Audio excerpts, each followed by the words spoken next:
Absolutely. So, Mo, why don't you tell us your name, where you're from, and all that? Whenever you're My ready. name's mo2. I'm from Bangladesh, but I grew up in Bloomington, Indiana. I graduated from Bloomington High School North, so down the street I came to IU, and currently I'm a senior applying to graduate school. Okay, cool. And so, what effect did the Hutton Honors College kind of have on you early on in your career here? The Hutton Honors College had two major effects on me. The well, I guess they're equally important in my mind, and one of them was fostering my interest in literature, and the other being providing financial support while I pursued my science. Okay, and with your science kind of background, like what what things has the Honors College been able to do for you as far as that goes? So one of the most critical things as a student of the sciences is being able to spend enough time in the laboratory. During the summers, it's particularly difficult if you have another job.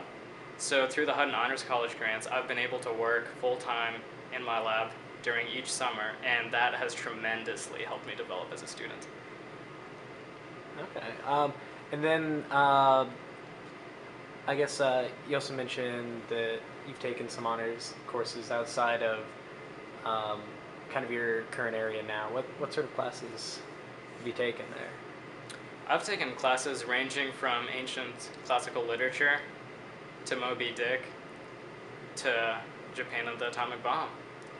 And they've consisted of as small as 5 people dissecting a book 20 pages at a time to course readings spanning Japanese comic books to Senate hearings.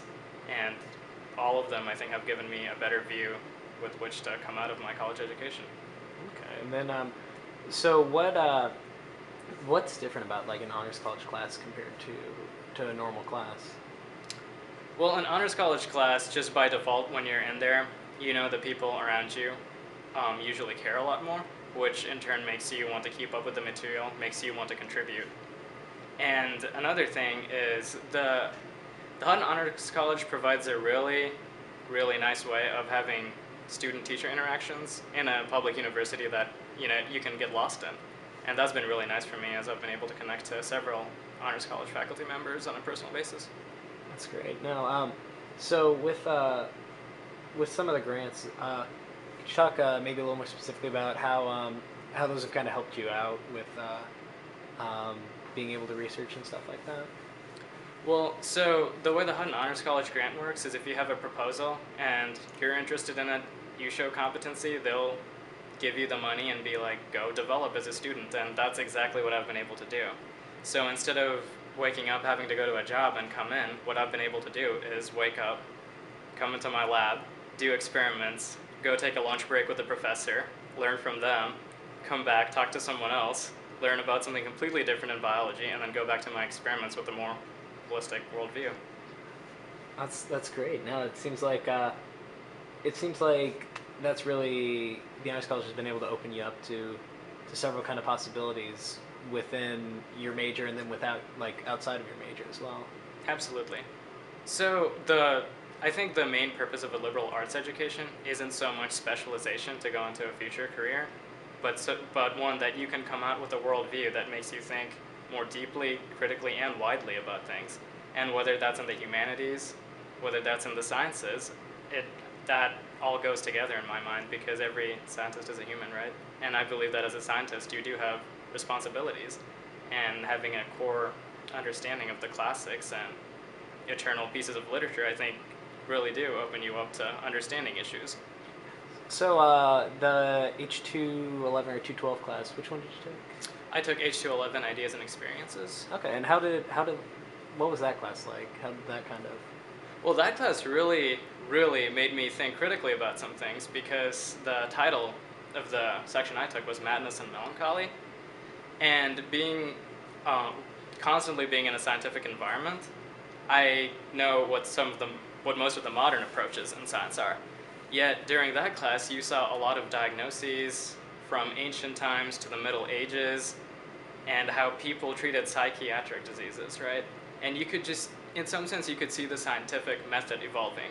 And here you have authoritative historical figures, perhaps no one bigger than Aristotle, and you're reading the way he approaches a problem, and it's completely wrong. But at the same time, it's really important that someone was wrong so that the next person coming along could make it right. And I think that's how science moves forward, and that hasn't changed. That's really neat. It's nice how that can be kind of interdepartmental.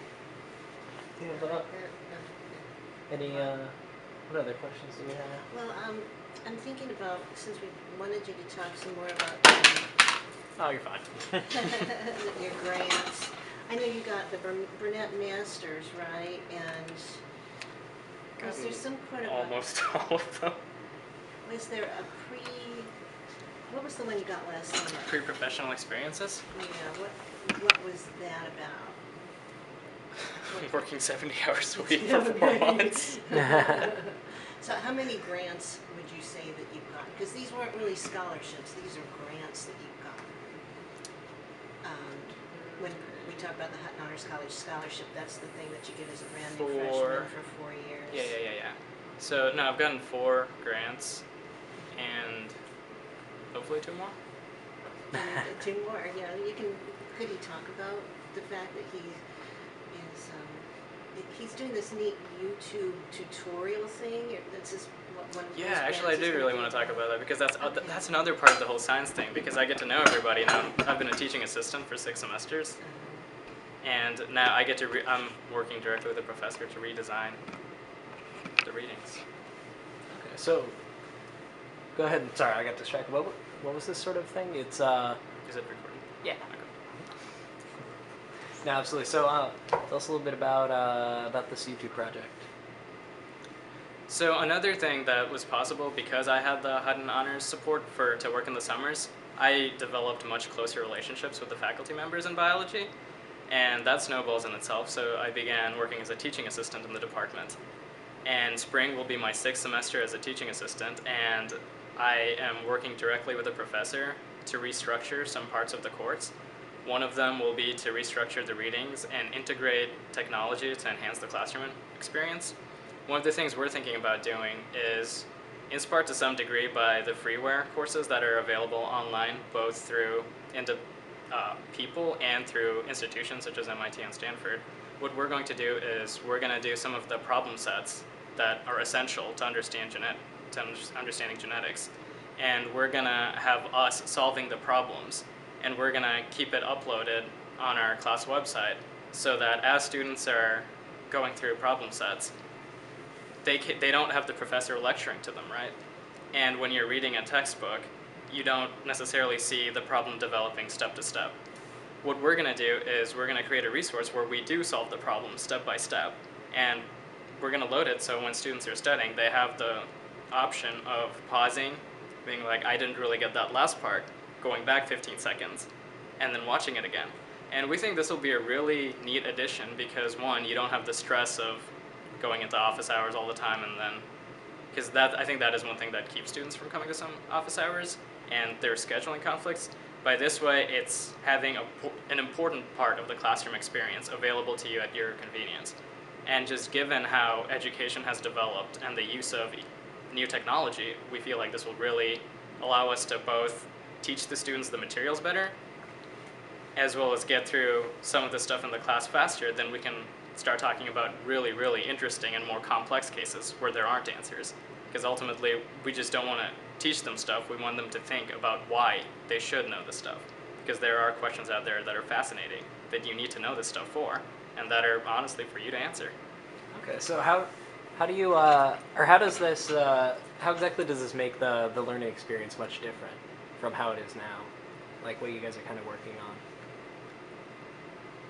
So currently, the way genetics is structured is students go to a lecture class. Oftentimes there are over 100 students, so the class sizes are big.